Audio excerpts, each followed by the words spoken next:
नमस्कार। आप सबका स्वागत है स्मार्ट बायो एजुकेशन क्लासेस में।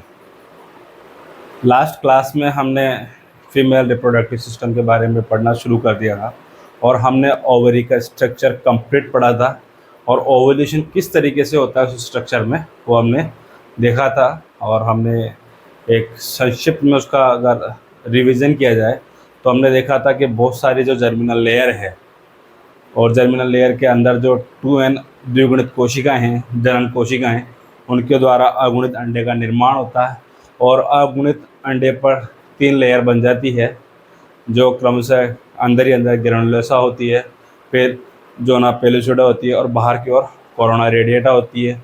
फिर हमने देखा था उसके बाहर थीका कोशिकाओं का आवरण हो जाता है और थीका कोशिका जो थीका इंटरना है वो डिसोशिएट हो जाती है, एंट्रम कैविटी का निर्माण होता है और जो 14वें दिन है वो ओवुलेशन होता है। उस समय वो थीका की जो सेल की जो बाह्य आवरण है फट जाता है और ओवुलेशन हो जाता है। फिर हमने कार्पस एल्बिकम और ल्यूटियम के बारे में चर्चा की थी। तो लास्ट जो वीडियो था उसके अंदर हमने ओवुलेशन के बारे में पढ़ लिया था, जो कि मुख्य जनन अंग है अंडाशय, फीमेल रिप्रोडक्टिव सिस्टम का। अब हम सहायक जनन अंग के बारे में पढ़ेंगे। तो अंडाशय के साथ साथ अब हम गर्भाशय का संपूर्ण जो संरचना है उसके बारे में आज पढ़ेंगे। तो शुरू करने से पहले इस चैनल को सब्सक्राइब कीजिए, लाइक कीजिए, अपने फ्रेंड्स के साथ शेयर कीजिए ताकि हम कंटिन्यू आगे पढ़ सकें। तो शुरू करते हैं मादा जनन तंत्र का नेक्स्ट वीडियो। तो आज हम अंडाशय के बारे में ये गर्भाशय की संरचना पूरा मादा जनन तंत्र पढ़ने वाले हैं।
ये हम जनन तंत्र का संपूर्ण डायग्राम बना रहे हैं। अब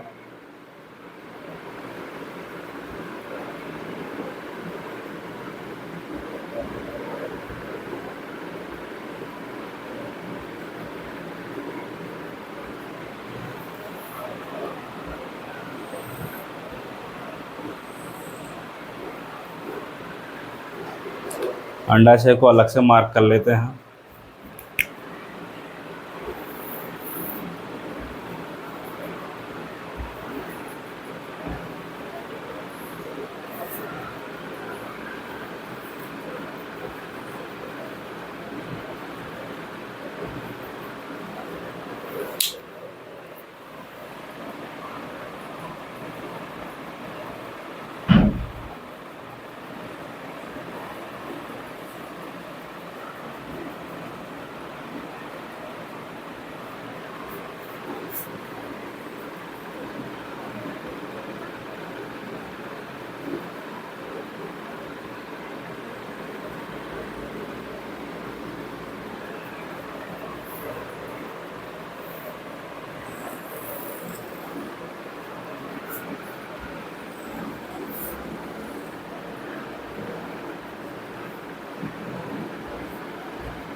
देखिए, पिछला जो वीडियो था हमने इसके बारे में पढ़ा, यह है अंडाशय,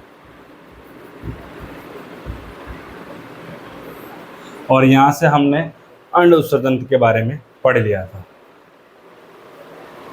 यह है अंडाशय झिल्ली, जो कि अंडाशय को गर्भाशय से बाहर की ओर जोड़े देती है। ओवेरियन लिगामेंट इसको बोलते हैं, अंडाशय लिगामेंट।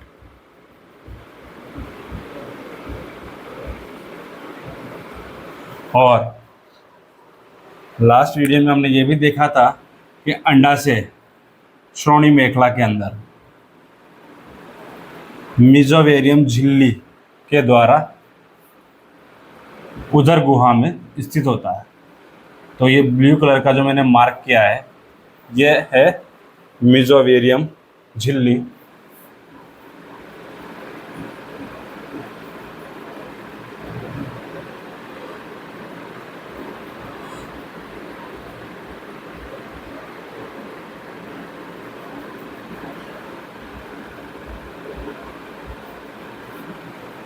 इनके बारे में हमने नंबर 1, 2 और 3 लास्ट वीडियो में हमने इन तीनों चीज़ों के बारे में पढ़ा था और अंड उत्सर्जन के बारे में पढ़ा था।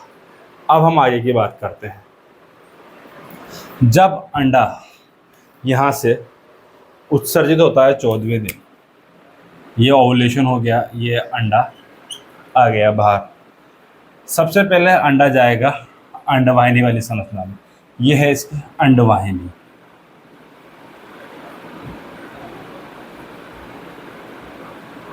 अंडवाहिनी, फैलोपियन ट्यूब बोलते हैं इसको, अंडवाहिनी।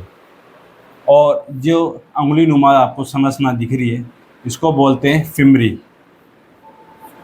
फिमरी। और इस मुख के हिस्से को, जहाँ से यह अंडवाहिनी में प्रवेश करेगा, इसे बोलते हैं ऑस्टियम।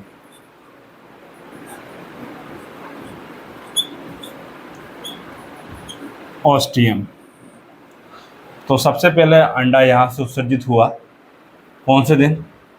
14वें दिन।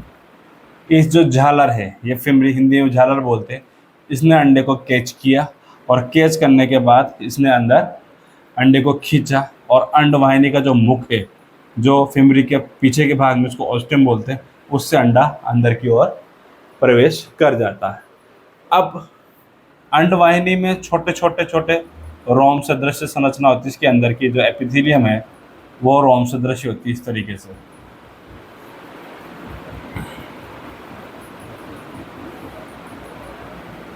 तरीके से इसकी संरचना होती है, दोनों तरफ, दाएं और बाएं दोनों तरफ होगी। और इस संरचना की सहायता से हिलता हुआ अंडा है जो अंडवाहिनी के अंदर प्रवेश कर जाता है, और ये है जगह। तो इस जगह जो बीच में होती है अंडवाहिनी, वो थोड़ी सी सक्रिय होती है। अंडवाहिनी के इस भाग को बोलते हैं स्थेमस।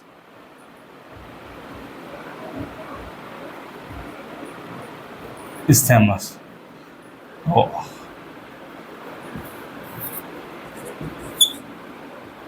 स्थेमस। तो ये है अंडवाहिनी दोनों तरफ। अब हम आगे की बात करते हैं गर्भाशय। ये है गर्भाशय। जो गर्भाशय की जो सामान्य लंबाई है वो होती है लगभग 7.5 सेंटीमीटर, मतलब यहाँ से यहाँ तक 7.5 सेंटीमीटर। और मोटाई जो इसकी होती है लगभग, मोटाई हम दिखा नहीं सकते इसको, 3 सेंटीमीटर के लगभग मोटा होता है। 3 सेंटीमीटर के लगभग मोटा होता है। अब जो गर्भाशय है वो उल्टे नाशपति के आकार का होता है, मतलब उभरा हुआ हिस्सा ऊपर होता है, जिसे हम बोलते हैं फंडस। इस भाग को बोलते हैं हम फंडस। और ये चारों ओर से गर्भाशय 3 स्तरों से घिरा रहता है। सबसे बाहरी स्तर को बोलते हैं हम पेरीमेट्रियम।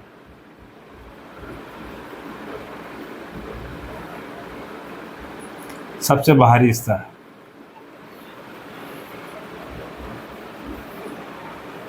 ये वाला सबसे भारी।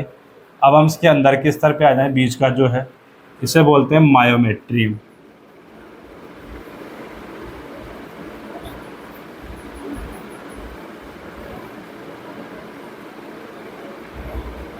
और सबसे अंदर का जो भीतरी हिस्सा है इसे बोलते हैं एंडोमेट्रियम।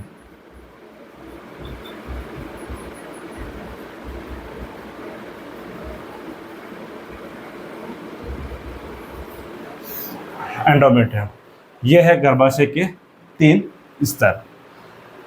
जो गर्भाशय के 3 स्तर हैं, जब ओवुलेशन होता है 14वें दिन मासिक धर्म के पश्चात, तो ये स्तर गर्भधारण के लिए तैयार रहता है। अगर इस अंडे का फर्टिलाइजेशन यहाँ पर हो जाए, अगर यहाँ पर अंडे का फर्टिलाइजेशन हो जाता है तो ये अंडा अंडवाहिनी से होते हुए यहाँ गर्भाशय पर आता है और इम्प्लांट हो जाएगा, मतलब इसका रोपण हो जाएगा। रोपण हो जाता है तो ठीक है, हमने लास्ट वीडियो में देखा है। तो जो कार्पस लूटियम बनी रहेगी और प्रोजेस्टेरोन हार्मोन का स्त्राव करेगी। इन केस फर्टिलाइजेशन नहीं होता है तो कार्पस लूटियम कार्पस एल्बिकम में कन्वर्ट हो जाएगी, प्रोजेस्टेरोन हार्मोन की मात्रा कम हो जाएगी, और जो ये एंडोमेट्रियम है जिसकी हम बात कर रहे हैं 10 नंबर जो एंडोमेट्रियम है, जो गर्भाशय का अंदर का स्तर है, वो ऋतुस्राव के समय इसकी कोशिकाएं संपूर्ण क्षतिग्रस्त हो जाती है, जो कि गर्भधारण के लिए तैयार थी, और रजोधर्म के द्वारा शरीर से बाहर निकाल दी जाती है। तो ये है आपका गर्भाशय। अब गर्भाशय के बाद बाह्य जनन अंग जो दिखते हुए उनके बारे में हम बात करते हैं। तो बाहर की ओर जहाँ बाल पाए जाते हैं, इस तरीके से बाहर के जिस स्तर पे हेयर होते हैं और ये वसीय भाग होता है जहाँ बाल पाए जा रहे हैं, इसे बोलते हैं मॉन्स प्यूबिस।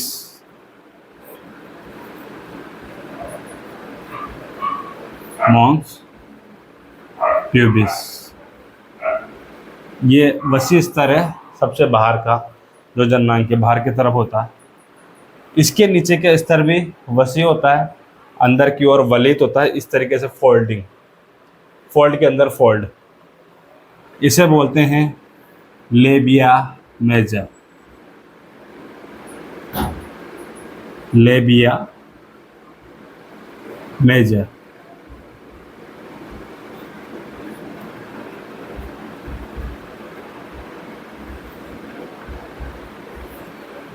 लेबिया मेजर पाया जाता है, और इस लेबिया मेजर के अंदर एक और वलित भाग होता है जो ये है, जिस पे किसी तरीके के बाल नहीं पाए जाते।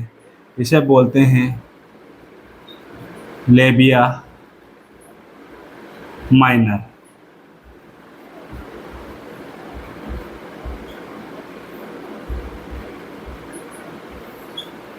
तो ये बाहर की संरचना, जो ये लेबियम माइनर है अंदर के भाग, इसकी जो स्किन है बाहर की तरफ उभरी हुई होती है जननांगों पर। एक तंतुनुमा संरचना होती है जो हमने यहाँ इंडिकेट की है, तंतुनुमा संरचना इसी की बनी होती है। ये इसको और बड़ा कर लेते हैं थोड़ा, इस तरीके से।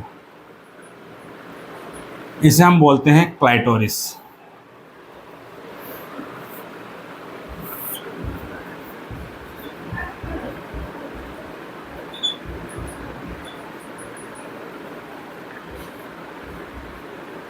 क्लाइटोरिस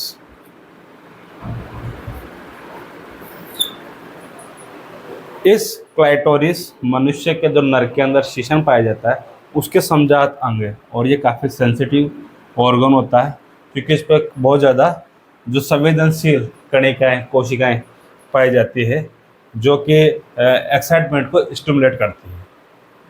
इस क्लाइटोरिस के नीचे और 2 भाग होते हैं। ये जो भाग है क्लाइटोरिस के जिस पे कवर्ड रहता है, क्लाइटोरिस को कवर करता है, वो होता है मूत्रमार्ग,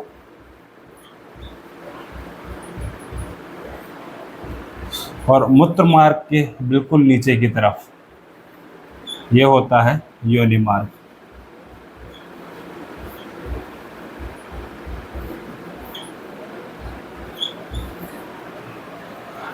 अब हम यहाँ देख रहे हैं कि गर्भाशय का जो हिस्सा जो यूं आके संकीर्ण हो जाता है इस तरीके से,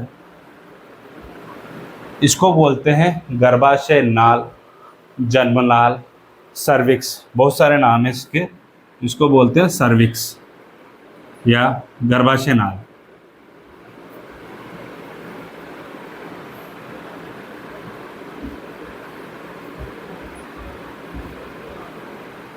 गर्भाशय नाल या बर्थ कैनाल, कुछ भी नाम बोल सकते हैं। तो ये संपूर्ण संरचना है मादा जनन तंत्र की, और योनि के तुरंत नीचे की तरफ गुदा द्वार होता है।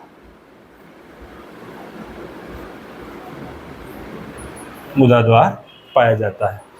तो ये मनुष्य के अंदर मादा जनन तंत्र की बाह्य संरचना है। एक बार हम फिर से रिपीट कर लेते हैं इस टॉपिक को और फिर आगे बात करते हैं। अंडाशय के बारे में हमने लास्ट वीडियो में देखा था। अंडाशय से अंडा बाहर निकला ओव्यूलेशन के समय, और जो फीमेल संरचना है उसने अंडाशय को कैच कर लिया। कैच करने के बाद ऑस्टियम द्वारा, जो कि अंडवाहिनी का प्रारंभिक शिरा है फिमरी के बाद, उसके द्वारा अंडे को कैच कर लिया जाता है या पकड़ लिया जाता है, और अंडा से इसके अंदर जो उपस्थित रोम है इनके द्वारा गति करते हुए तो अंडवाहिनी का जो मध्य भाग है, जो कि सकड़ा भाग है, उसे स्टेमस कहते हैं, वहाँ पर अंडा पहुँच जाता है। पहुँचने के बाद निषेचन की क्रिया अंडवाहिनी की इसी भाग में होती है। अगर निषेचन हो जाता है तो यहाँ इम्प्लांट हो जाएगा, और निषेचन नहीं होता है, फर्टिलाइजेशन नहीं होगा तो इम्प्लांट नहीं होगा। बात करते हैं गर्भाशय की। गर्भाशय उल्टी नाशपति के आकार का है, 7.5 सेंटीमीटर लंबा, 3 सेंटीमीटर चौड़ा होता है। लेकिन जब गर्भधारण हो जाता है तो जो गर्भाशय की पेशियाँ हैं ये इतनी ज़्यादा इलास्टिसिटी होती है इनके अंदर, इतनी ज़्यादा फैलाव क्षमता होती है कि ये 2 फुटबॉल के आकृति के आकार तक फैल सकता है। जो 2 छोटी फुटबॉल है, दोनों को एक साथ रख लो, जो उन दोनों की साइज़ है उतना गर्भाशय का साइज हो जाता है जब इसके अंदर शिशु जब ग्रोथ करता है, जब फिटस ग्रोथ करता है। जब गर्भाशय 3 परतों से बना हुआ है, अंदर बाहर से अंदर की ओर पेरीमेट्रियम, मायोमेट्रियम, एंडोमेट्रियम, और जो एंडोमेट्रियम ही परत है जो रक्त के साथ रजोधर्म के समय या पीरियड साइकिल के समय रक्त के साथ बाहर निकलती है। और इसका जो अंतिम सकड़ा भाग है उसे सर्विक्स या गर्भनाल कहते हैं। ये बात यहाँ क्लियर। अब अगली बात करते हैं बाहर की। बाहर के जो मादा जननांग है, जो बाहर का जो वसीय भाग है जिस पे फैट जमा होता है, उसे बोलते हैं मॉन्स प्यूबिस। उसके अंदर नीचे की तरफ एक वलित भाग होता है, फोल्डिंग भाग, इस तरीके से उस पर भी हेयर पाए जाते हैं, इसे लेबिया मेजर बोलते हैं। और उसके अंदर एक और फोल्डेड भाग होता है जिसे हम लेबिया माइनर कहते हैं, इस पर किसी तरह का बाल नहीं पाए जाते। लेबिया माइनर का जो आगे का हिस्सा है वो तंतुनुमा बन जाता है, जिसे हम क्लाइटोरिस कहते हैं। क्लाइटोरिस एक संवेदनशील अंग है जो कि सेक्स के समय जो फीमेल है उसको स्टिमुलेट करता है। क्लाइटोरिस जो कवर रखता है मूत्रमार्ग को और योनि द्वार को, इनको कवर करता है। और इन तीनों भाग को 14, 15 और 16 को हम वल्वा या भग शेप भी कहते हैं। एक साथ भग शेप कहते हैं, और उसके नीचे गुदा द्वार पाया जाता है। अब हम एक विशेष बात करेंगे हाइमन झिल्ली के बारे में। हाइमन झिल्ली क्या होता है? योनि द्वार के ऊपर एक झिल्ली पाई जाती है इस तरीके से, योनि द्वार के ऊपर, और इसको बोलते हैं हाइमन।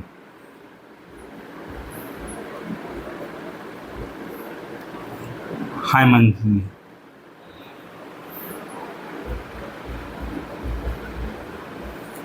हाइमन झिल्ली क्या होती है? हाइमन झिल्ली किशोरावस्था के अंदर किसी भी शारीरिक क्रिया द्वारा फट सकती है और इसके द्वारा रक्तस्राव होता है। हाइमन झिल्ली का होना या ना होना, ये इस बात का किसी प्रकार से एविडेंस नहीं है कि वो लड़की या औरत वर्जिन है या नहीं। कई हमारी पुरानी भ्रांतियाँ ये है कि जिस स्त्री के हाइमन झिल्ली मौजूद नहीं है शादी के समय तो वो वर्जिन नहीं है। तो ये सरासर एक मिथ है, गलत भ्रांति है। क्योंकि किसी भी फिजिकल एक्टिविटी के द्वारा, जैसे हम ग्रामीण परिवेश में भी रहते हैं, साइकिलिंग करते हैं, कार चलाते हैं, किसी झटके द्वारा किसी भी तरीके से हाइमन झिल्ली बहुत माइनर सी होती है और ये हट जाती है, फट जाती है। तो इसका होना या ना होना, इस बात से कोई फ़र्क नहीं पड़ता कि वो जो लड़की है वो वर्जिन है या नहीं है, ये सिर्फ एक भ्रम की बात है। तो हाइमन झिल्ली की कोई इम्पोर्टेंस वैसे बिल्कुल भी नहीं है, और इसके लेके कोई भी अगर मान्यता है, भ्रम है, तो उसका कोई आधार नहीं है, वो पूर्ण रूप से निराधार है। तो ये हम 2 वीडियो के अंदर पढ़ चुके हैं कि जो मादा जनन तंत्र है मनुष्य के अंदर वो क्या है और किस तरीके से काम करते हैं। अब हम इसके सहायक ग्रंथियों के बारे में बात करते हैं। तो मोटा मोटी तौर पे यहाँ पर जो लेबिया माइनर है, वहाँ मटर के आकार की एक जोड़ी बार्थोलिन ग्रंथियाँ पाई जाती है। ये जो है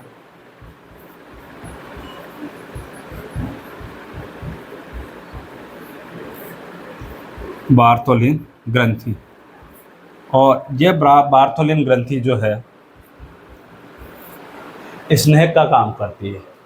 जब मेल और फीमेल आपस में कॉपुलेशन करते हैं, मैथुन क्रिया करते हैं, तो ये लसलसा चिकना क्षारीय द्रव स्रावित करती है ताकि योनि मार्ग को आगे बनाया जा सके, और जो फिजिकल अटैचमेंट की, जो कॉपुलेशन की, इंटरकोर्स की जो प्रोसेस चल रही है, उसे ईजी बनाया जा सके। तो बार्थोलिन ग्रंथि का ये काम है। अब बात करते हैं स्तन ग्रंथि की। तो स्तन ग्रंथि के बारे में हम जब लैक्टेशन पढ़ेंगे तब डिटेल में पढ़ेंगे स्तन ग्रंथि के बारे में। तो उम्मीद है ये टॉपिक आपको क्लियर हो गया होगा। दोनों वीडियो मिला के मादा जनन तंत्र कंप्लीट होता है। तो इसको अब हम अगले जो नेक्स्ट टॉपिक है उसमें हम गैमेटोजेनेसिस के बारे में पढ़ेंगे, अंड जनन और शुक्र जनन की प्रक्रिया के बारे में। तो वीडियो को शेयर कीजिए, लाइक कीजिए, अपने फ्रेंड्स ग्रुप में डालिए ताकि हम कंटिन्यू इसको आगे पढ़ सकें। Thank you.